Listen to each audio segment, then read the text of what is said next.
ജോലി കഴിഞ്ഞ് വരുന്ന അമ്മയ്ക്ക് ഒരു സർപ്രൈസ് കൊടുക്കാൻ വേണ്ടി അരി നേരത്തെ അങ്ങോട്ട് ഇട്ടതായിരുന്നു. പക്ഷെ അരി വന്ന് പാളീസായപ്പോ സസ്പെൻസ് ത്രില്ലർ പ്രതീക്ഷിച്ച് എനിക്ക് കിട്ടിയത് അമ്മയുടെ വക നല്ല മുട്ടൻ ക്രൈം ത്രില്ലർ. അമ്മ ഇപ്പൊ പറഞ്ഞ വാക്കുകൾ മലയാളം ഡിക്ഷണറിയിൽ പോലും കണ്ടുപിടിച്ചിട്ടില്ലാത്തതുകൊണ്ട് ഞാനത് ഇവിടെ പറയുന്നില്ല കേട്ടാ.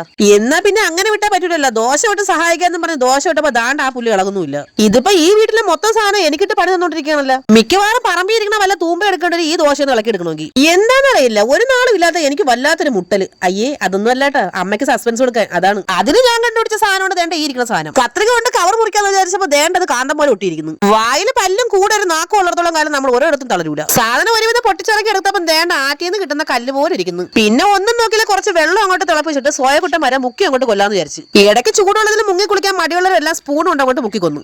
തിളച്ച സാധനം ആക്രാന്തം മുത്ത് കൈ കൊണ്ടെടുത്ത എങ്ങനെ ഇരിക്കുന്നു വെച്ചാൽ ഇങ്ങനെ ഇരിക്കും.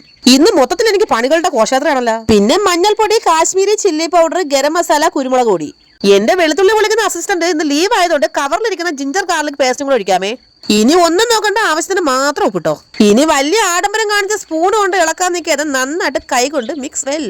അതല്ലെങ്കിൽ അങ്ങനെയാണ്, നമ്മളൊരു നല്ല കാര്യം ചെയ്യാന്ന് വിചാരിക്കുമ്പോ എവിടെന്നെങ്കിലും കാറ്റും മഴ അങ്ങോട്ട് വന്നോളൂ. നല്ല കാറ്റും മഴ ആയതുകൊണ്ട് ഈ വിറകുകൾ ഒന്ന് കത്തി കിട്ടാനാണ് ഒരു വല്ലാത്ത പാട്. ഇനി കത്തുന്ന തീരെ മണ്ടലോട്ട് നമ്മുടെ ഇരുമ്പിന്റെ പുതിയ പാത്രം കൊണ്ടെടുത്ത് വെക്കാമേ. ദോശ ഇടാനും ചപ്പാത്തി ഉണ്ടാക്കാനും മീൻ ഫ്രൈ ചെയ്യാനും എല്ലാത്തിനും നേണ്ട ഒരു ഒറ്റ പാത്രം. ഇനി തിളച്ച എണ്ണയിലേക്ക് കുറച്ച് കറിവേപ്പിലായ സ്വാഹ. ഇനി നന്നായിട്ട് മിക്സ് വെച്ചത് നമ്മുടെ സോയക്കുട്ടന്മാരെ എടുത്തങ്ങോട്ട് ഇട്ടോ.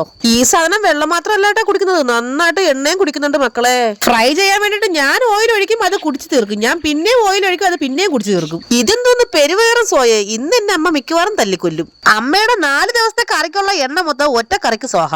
സസ്പെൻസ് കൊടുത്ത് ഞെട്ടിക്കാന്ന് വിചാരിച്ചെങ്കിലും അത് കഴിച്ചിട്ട് അമ്മയുടെ മുഖത്ത് പ്രത്യേകിച്ച് ഭാവ വ്യത്യാസങ്ങളൊന്നും ഉണ്ടായില്ല. പക്ഷേ എങ്കിൽ എണ്ണക്കുപ്പി ഉണ്ടപ്പോ അമ്മ നന്നായിട്ട് ഞെട്ടുകയും ചെയ്ത് സംസ്കൃതത്തിന്റെ ഡിക്ഷണറി അങ്ങോട്ട് തുറക്കുകയും ചെയ്തു.